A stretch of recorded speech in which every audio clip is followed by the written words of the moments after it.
So lastly, let me come slowly into full lotus. This is a good way for anybody at home to understand the safest way to come into this classic yoga posture known as Padmasana, or full lotus. Some people, again, can come to sit in some portion of full lotus, but not the whole thing. Don't think of it as a goal. Any type of seated cross-legged position is a wonderful way to begin. But you can test slowly if you're ready for full lotus. Let me show you. We'll rotate the thigh out and bring the heel in. Most people can do this to some degree or another. If your knee will not drop at all, you're definitely not ready for full lotus if you're here. But if your knee does drop, we'll lift this up and rotate the whole hip. Don't just rotate the knee.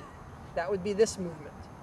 But try to rotate your whole hip around, bringing your heel as close to the belly as you can.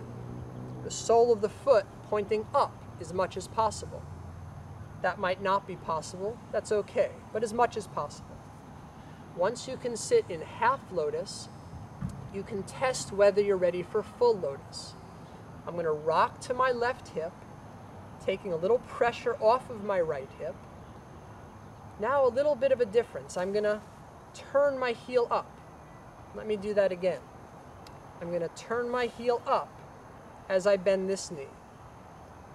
If my right knee can drop equal or lower to this heel, then I'm probably ready for full lotus.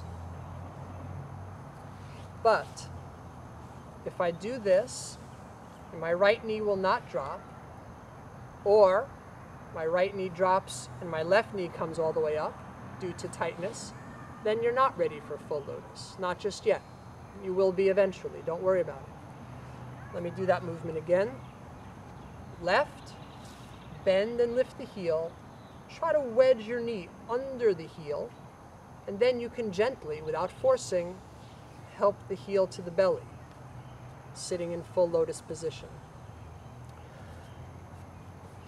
One thing to remember about yoga, we haven't really talked about any of the esoteric portions of yoga. We're just talking about skeletal muscle today. But one thing to remember about yoga is that yoga is a scientific form of movement that lends itself to deeper sitting practices, whatever your chosen type of sitting practice is, whether meditation, contemplation, any type of rooted sitting practice where we're sitting for a long time.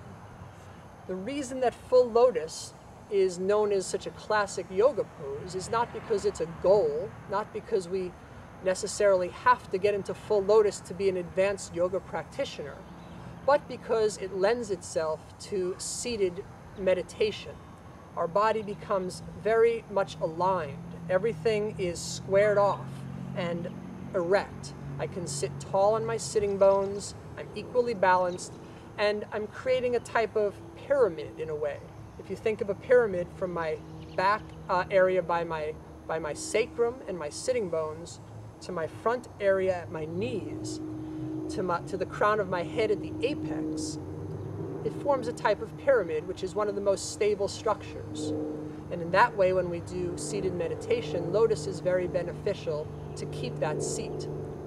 In essence, every posture we do is a grounded, rooted position, meaning we want to feel rooted and lifted when we're in any asana. And lotus is probably the most quintessential meditation position. But we don't have to do it fully. You can still get the benefits by doing half lotus.